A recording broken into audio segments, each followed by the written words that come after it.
What's going on, everybody? Mortem here, this time bringing you some more Pillars of Eternity lore, and today we are talking about Skaen. So before we jump into it too much, just a heads up, there is going to be some spoilers for the games here and there. So just keep that in mind as we go through this. But with that out of the way, Skaen, who is sometimes referred to as the Quiet Slave, is the god of secret hatred, resentment, and violent rebellion. So right off the bat, and this is probably the big part of the spoilers by the way, is that when we find out that the gods were made by the apotheosis of the Engwithan society, for the most part, we don't actually know what groups of people made which god.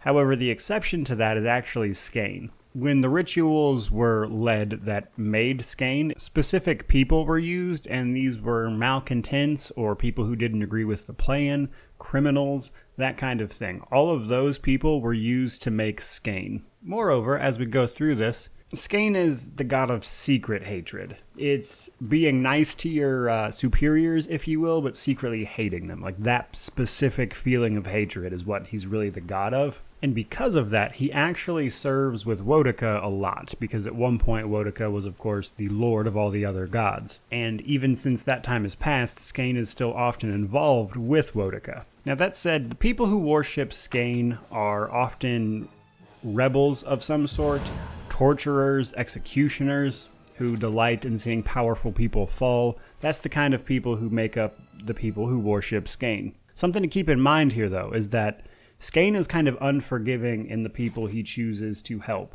For instance, with the rebels, if they were to succeed and then find themselves in a better position, they would no longer have Skaen's favor, which is kind of the catch-22 of worshipping Skaen. He's only on your side so long as you're on the losing side. Another interesting note, by the way, we can actually learn from some side quests, and I believe it's a Deadfire actually, that apparently Skaen godlike are not unheard of.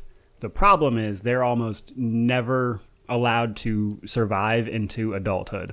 They are more often killed as infants because people think they're absolute abominations. Apparently these things are hideous, and people believe it's some sort of curse because Skaen often presents himself as someone with a cut-off nose and ears and that kind of thing, so just kind of a person with a mutilated face.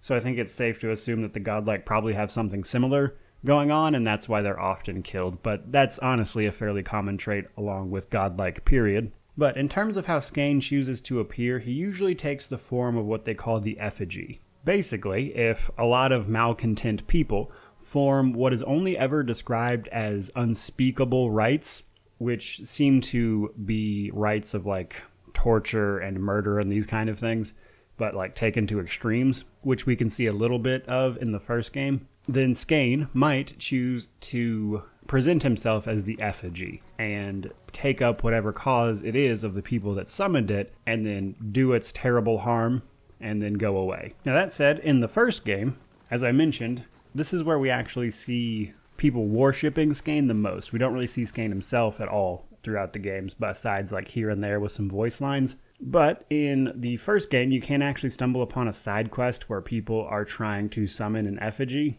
and you can kind of get yourself involved in that situation. And moreover, there's a blood pool there that you can choose to sacrifice one of your companions to in exchange for a talent, being that you sacrifice them to Skaen in theory of the unspeakable rites that would summon the effigy. And then that's actually a choice you can carry over to Deadfire, because you sacrificed a companion, which is a pretty big deal.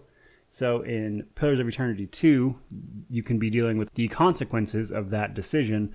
But moreover, there's actually a very similar throwback event in, I believe it's called the Wapow Jungle or something, where it's a very similar encounter where you can choose to sacrifice someone for power and you're given an effigy doll in return. So just kind of a cool call out. But beyond that, Skaen isn't too super involved in all of the other things. He doesn't have his own DLC like some of the gods have gotten. But with all that covered, I hope you guys enjoyed the video. If you did, please remember to like, comment, subscribe, all that YouTube jazz. But regardless, just thank you so much for watching. May you wander in wisdom and have an amazing day.